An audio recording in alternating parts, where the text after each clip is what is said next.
gider. Yaranı kim öper?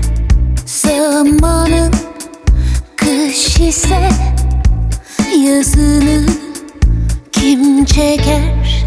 Halini bilemem, yanına gelemem, saçını sevemem.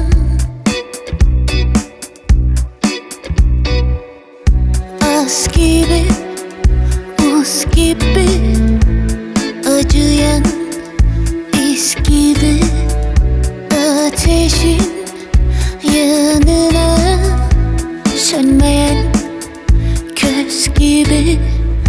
Yolumu bulamam, yanına varamam, sabahı sayamam.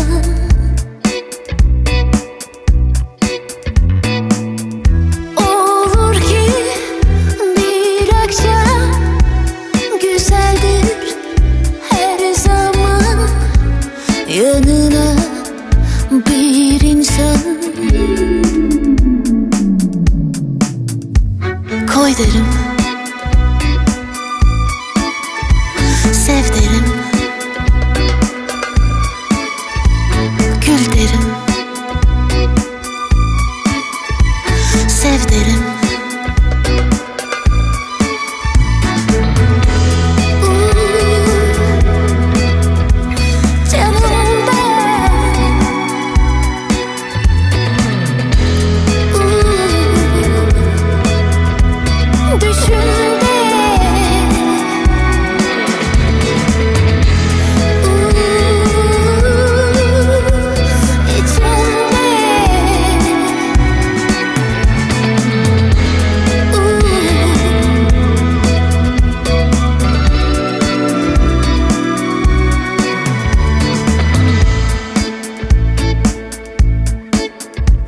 Kal derim.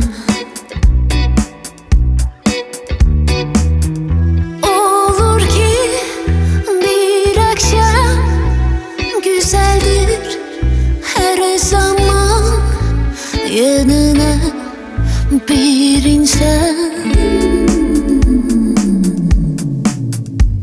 koy derim, sev derim,